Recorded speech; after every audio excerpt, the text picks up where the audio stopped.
Hey y'all. So today I'm going to talk about something fun, and this is choosing the right partner, right? And when you need to hold out for the right person, and when you know in your heart that it is the right person.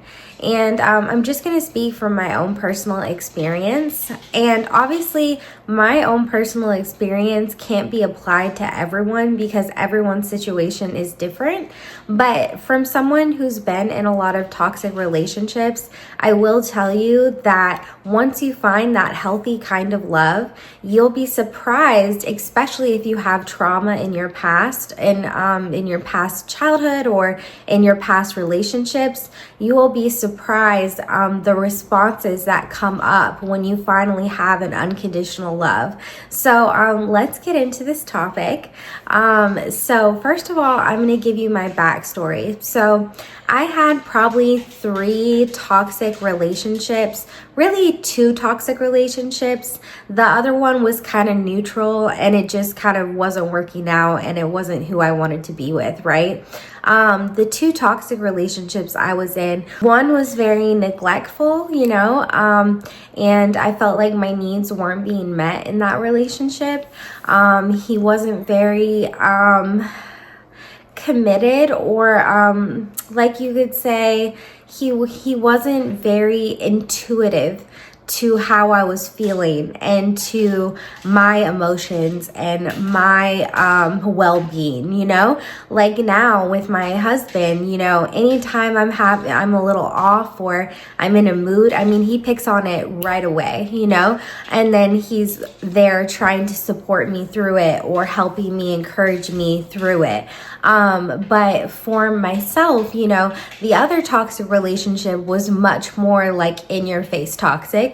Like I'm talking arguments that led to breaking dishes and just aggression, and he was very controlling, right? And so anytime I would just look at another guy, even if they were just walking by me and it was just an automatic response, he was on my head, just arguing with me the whole time about, oh, you looked at another guy, just very controlling, very controlling. And so, there is definitely red flags to look out for when you're dating. And, the red flags of jealousy, of control, of being aggressive, you want to find someone who's gentle, who's patient, who's open-minded, who's understanding, and for me, I feel like the best relationships happen when you're friends first, and I know not everybody has that story, but me and my husband, we were friends, best friends for about a decade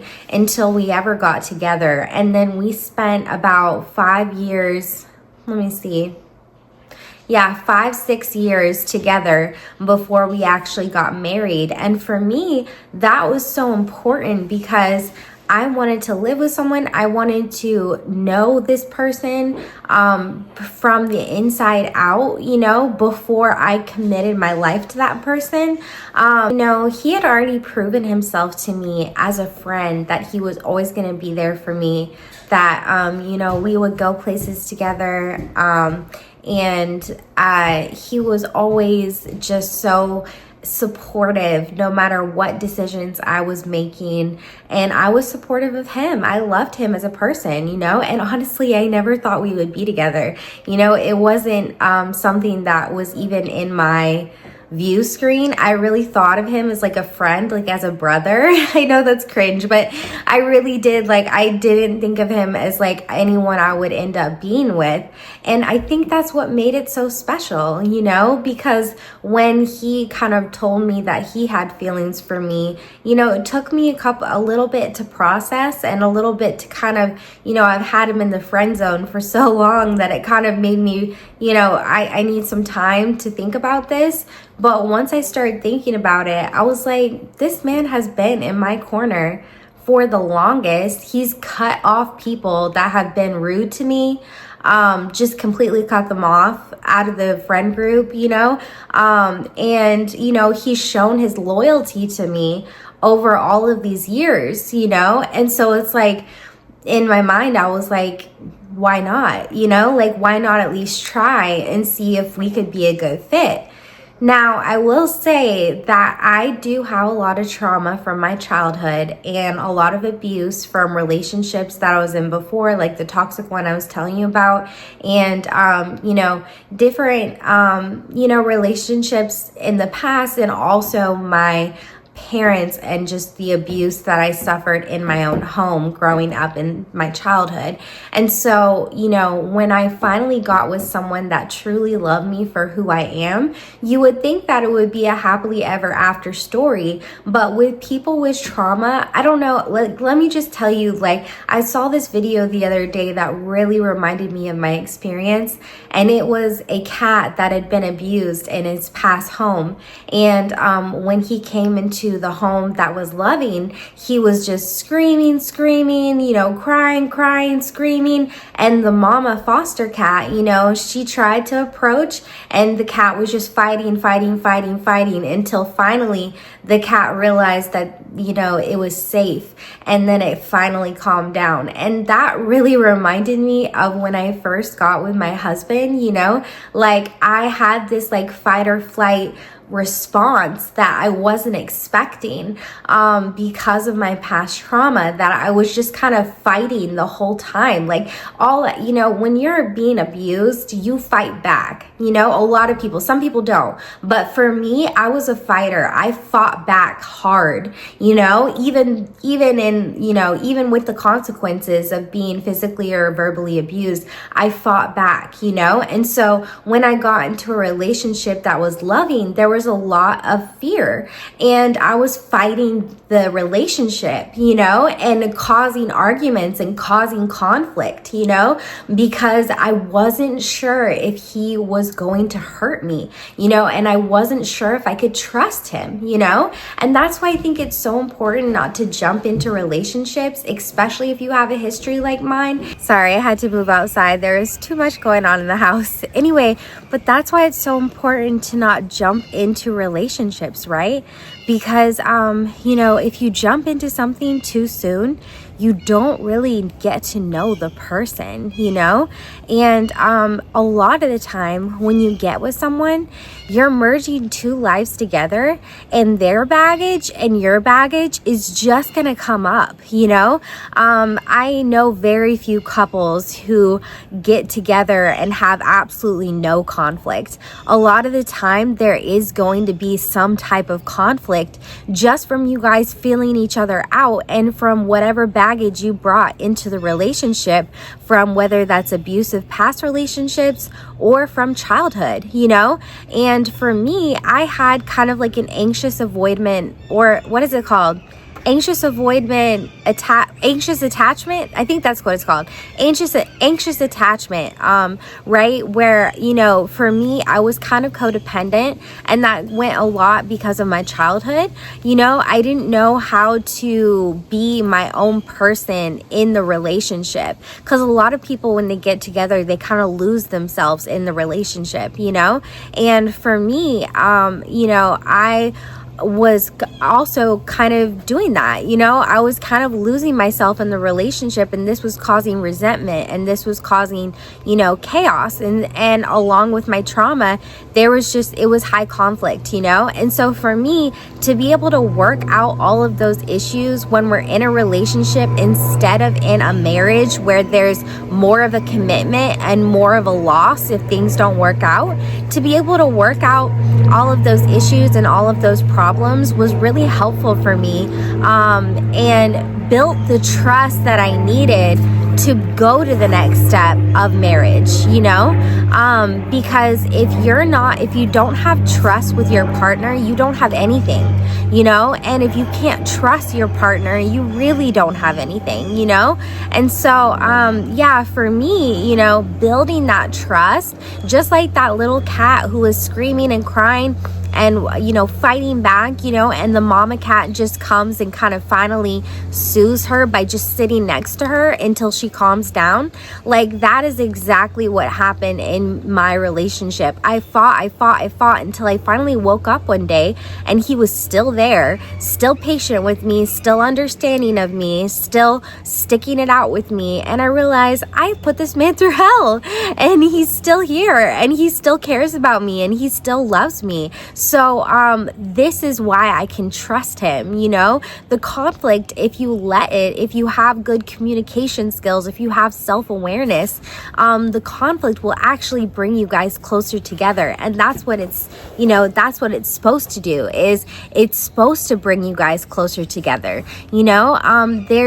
There's no better feeling than looking at your partner and knowing for a fact that you've gone through hell together, but that you've stuck it out. And it wasn't just me. He had his own baggage. He had his own problems, that I had to stick out with him and work with him.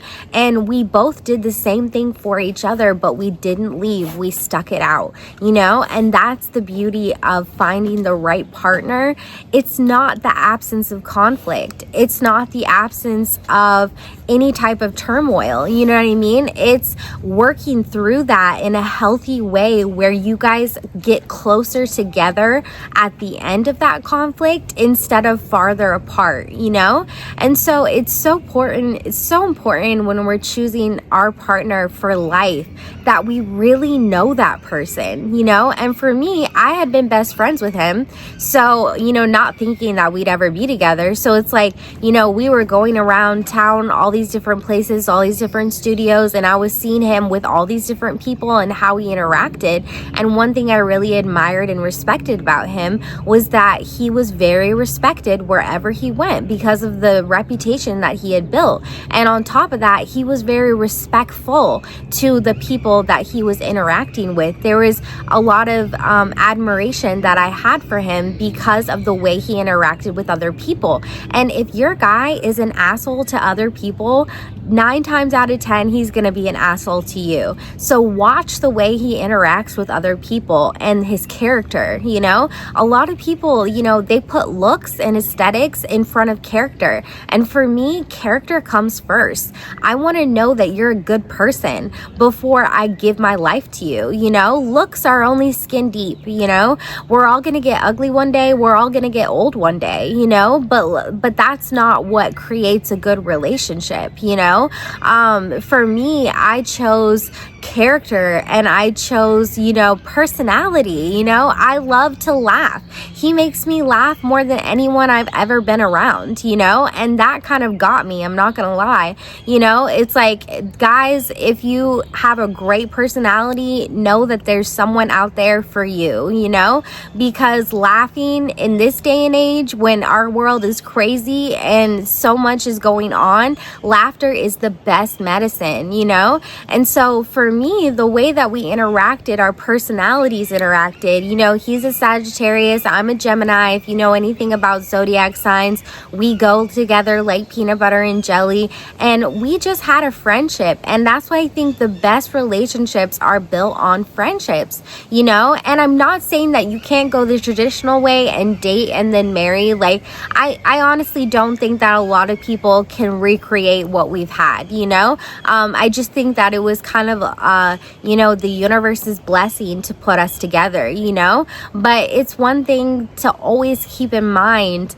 that choosing your partner, there should be no red flags, and I'm not talking about conflict or arguments when you get in the relationship, because that's inevitable, but I'm talking about if those arguments and those conflicts don't ultimately bring you closer together, if they bring you farther apart, that's probably a really good sign that he's not the right one for you, So choosing your partner wisely, this is who you're going to spend the rest of your life with, this is who you're going to grow old with, I think a lot of people jump into things and jump into dating even before they've really healed themselves, you know? And for me, I loved myself before I got with my husband. I truly did. I loved myself. I've always loved myself. But he really helped me heal. Relationships, good relationships will help you heal in ways you've never thought that you could actually heal. You know, his loving patience and kindness and love towards me was the most healing energy I had ever encountered. And it really brought all my broken pieces back together, you know? And not to say that, like I said, I love myself before I met him, but I love myself even more now, having been loved by him, you know? And so choosing someone that can love you unconditionally means no condition can make me not love you, you know? And I just think it's so important to have that. You know, we have pets, right? And we get that unconditional love. If you have a dog, you know what I'm talking about. Dogs will love you unconditionally, you know? They will love you, you know? If you abuse them, they're not going to love you, you know what I mean? But if you treat them right and you give them love and food and, you know, shelter and, you know, like companionship, you know, they will love you for life, you know? You're like their mama, you know? And so it's like, that's kind of an unconditional love that I had with my dog. And it kind of opened me up to realize I'm missing an unconditional love in my life. And when I met my husband, I recognized that kind of love in him that I had experienced. And, you know, my dog, that sounds crazy, but it's just true, you know, that I experienced with that just unconditional love, you know? And so a lot of us, you know, didn't get that unconditional love. I think every child should have unconditional love growing up, but a lot of kids don't. And for me, I didn't, you know? And so learning how to love was a whole new experience for me. And learning unconditional love was a whole new experience. It was just groundbreaking, you know? And so for me, I had all of these, you know, in my past relationships, there was these red flags. And then, you know, even in the neutral relationship, it was just, my heart wasn't in it, you know? He wasn't giving me the passion that I wanted. He wasn't giving me the, you know, and it honestly, in the neutral relationship, it really was a big determining factor of that was the way he treated other people. That's something that I picked up on. And I was like, you don't treat other people the way I would treat other people. You don't move like I move. So it was one of the reasons why I called it quits with him, because I was like, you're not on my level of the way I interact with other people and the way I show respect and get respect, you know? And so for me, you know, when I met my partner, that was the very first thing that I noticed was the way he interacted with other people. You know, people treated him so well and he treated other people so well, you know? And it really is a testament to his character and to his reputation. And so I would just encourage people to always look at how that your person that you're in love with, how they treat other people. I'm talking, you know, not just from friends or coworkers, but also, you know, waitresses, you know, like anyone in any job, you know what I mean? Like there's a you know, a respect for humanity that is so attractive to me, you know, no matter what type of job they're working, that you respect them. A homeless person on the street, that you respect them, you know? And so he was just so respectful, and because of that, he got so much respect from other people. It was just really attractive to me. And I'm not gonna lie, it was a big determining factor of why I got with him, you know? And so these are all just my little tidbits, my little opinions. I honestly don't think that my relationship can be replicated in the way that it happened to me. And also, you know, something that was really important to me was I wasn't even looking for a partner during the time that I spent with him. I was just following my passion, which was music, you know? and we were just working together on music for the longest, and we made great music. We make great music together, but I was following my passion. You know, when my friends were out partying, I was in the studio till 5 a.m. working on music. You know, when my friends were, you know, going out and doing things, I was calling him like, hey, let me get in the studio. Let's get in the studio. Let's make something dope, you know? And so when you follow your passion in life, you will meet people that are like-minded to you, you know? Following your passion is everything, you know? And I would encourage people to, because I found him when I wasn't even looking for him. I was just following my passion, and we became friends over the work.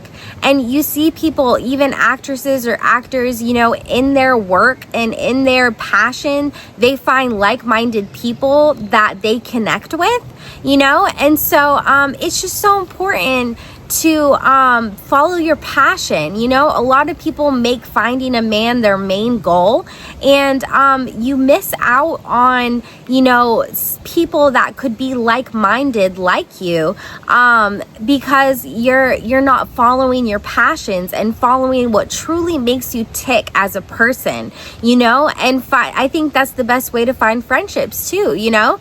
Not even just romantic relationships, but friendships is following your passions. You know, when you follow your passions, you start to see that there's like-minded people you attract. That's the word I'm trying to say. You attract like-minded people in your sphere, you know, and out of that can come friendships, can come romantic relationships, you know. So I just think it's so important, you know, you have to follow your heart and follow your passions.